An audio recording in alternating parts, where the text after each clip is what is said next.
Hello दोस्तों, हमारे channel ज्ञानी दर्शन में आप सभी का स्वागत है। क्या आप भी होम लोन लेने जा रहे हैं? तो जान लें कि 90% लोग ये 5 गलतियां करके महीने के 10 से 15 हज़ार रुपया एक्स्ट्रा पे करते हैं। आज मैं आपको ये बताऊंगा कि कैसे इन गलतियों से बचकर आप 5 से 10 लाख रुपए बचा सकते हैं। तो चलिए देखते हैं। मिस्टेक नंबर 1, लोग ईएमआई पे ज़्यादा फोकस करते हैं और इंटरेस्ट रेट पे कम फोकस करते हैं। बैंक वाले कम ईएमआई दिखाकर 8.5 की जगह 9% ब्याज दे देते हैं। चलिए इसको हम लोग अब रियल एग्जांपल से समझते हैं। मान लीजिए कि आपका लोन अमाउंट 50 लाख का है और ड्यूरेशन 20 साल का है। तो 8.5% इंटरेस्ट के साथ आपका जो मंथली ईएमआई बनेगा वो होगा 43,391 रुपये। इस हिसाब से टोटल आपको इंटरेस्ट के साथ पे करना होगा 54,14,000 रुपये।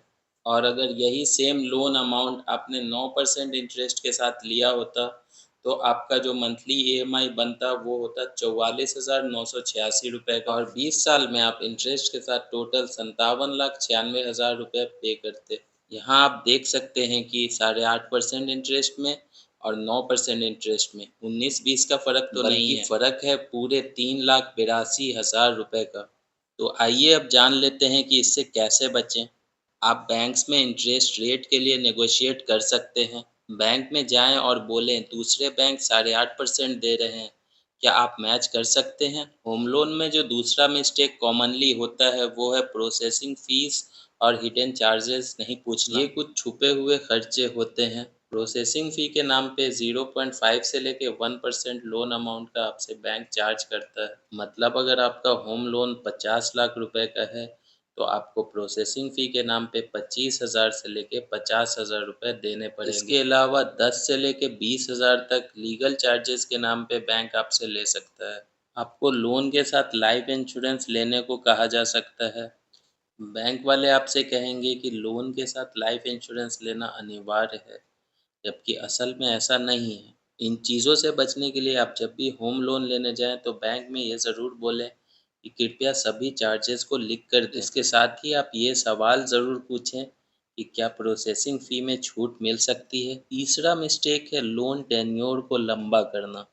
जितना लंबा आपका लोन ड्यूरेशन होगा उतना ही ज़्यादा आपको ब्याज पे करना होगा। फॉर एग्ज़ाम्पल अगर आप 30 लाख का लोन 8.5% के इंटरेस्ट पे लेते हैं, ये लोन अगर आप 15 साल के लिए लेते हैं तो आपको हर महीने 29,500 रुपये का ईएमआई पे करना होगा, जिसमें आप लोगों को 15 साल में लगभग 23 लाख रुपए का इंटरेस्ट लगेगा। वहीं अगर आपका ड्यूरेशन 25 साल का होगा तो आपको मंथली ईएमआई 24,200 रुपये पे करना होगा, और यहाँ पे आपको लगभग 42.5 लाख रुपए का इंटरेस्ट पे करना पड़ जाएगा। तो आप फ़र्क देख सकते हैं दोस्तों कि अगर आप 15 साल की जगह 25 साल के लिए लोन ले रहे हैं तो आपको 19.5 लाख ज़्यादा ब्याज पे करना पड़ रहा है। मैं आपको इसके कुछ गोल्डन रूल्स बता देता हूँ।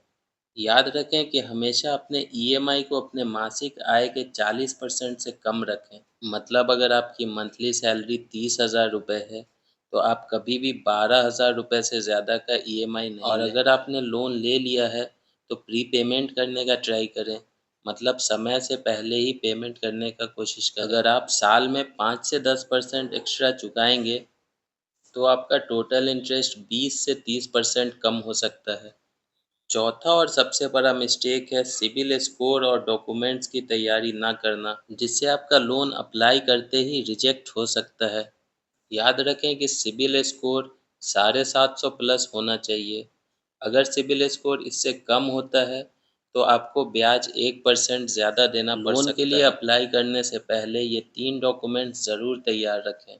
अपना 3 साल का इनकम टैक्स रिटर्न, 6 महीने की बैंक स्टेटमेंट और सैलरी स्लिप। अपना सिबिल स्कोर सुधारने का भी ट्रिक जान लें। अगर आप क्रेडिट कार्ड यूज़ करते हैं तो क्रेडिट कार्ड बिल्स समय पर जमा करें। इसके साथ ही लोन्स की बहुत सारी इंक्वायरीज ना करें, इससे भी आपका सिबिल स्कोर डाउन होता है। और जो पांचवा मिस्टेक है वो है प्री अप्रूव्ड लोन ऑफ़र पे भरोसा करने का। ये प्री अप्रूव्ड लोन ऑफ़र जो आपको एसएमएस या फिर ईमेल के द्वारा आते हैं, ये ज़्यादातर फ़िशिंग ट्रिक्स होते हैं, जिनमें फ़ाइनल अप्रूवल में ब्याज दर बढ़ा दी जाती है। तो इन चीज़ों से हमेशा सतर्क रहें। सीधा बैंक की वेबसाइट या ब्रांच से संपर्क करें। फर्जी कॉल्स पहचानें। अगर आपको थोड़ा भी डाउट होता है तो आप अपने बैंक में संपर्क करें। तो चलिए अब कंक्लूजन में 3 एक्शन स्टेप्स देख लेते हैं। पहला स्टेप है हमेशा 3-4 बैंकों से रेट लें और उन्हें कंपेयर करें। जहां आपको रेट सबसे ज़्यादा सही लगे वहीं से लोन लें। बैंक से हमेशा प्रोसेसिंग फ़ी, ब्याज दर पे बात करें और उसमें नेगोशिएट ज़रूर करें। इसके साथ ही आप लोन को वक्त से पहले चुकाने की कोशिश करें, जिससे आपका कुल ब्याज 20 से 30% तक कम हो सकता है। अगर आपने भी कोई होम लोन में गलती की है तो हमें कमेंट में ज़रूर बताएं। तो दोस्तों, आप सभी को वीडियो कैसी लगी? अगर अच्छी लगी है तो इस वीडियो को लाइक और शेयर ज़रूर करें। हमारे चैनल को सब्सक्राइब करें। मिलते हैं अगले वीडियो में अगली जानकारी के साथ। धन्यवाद।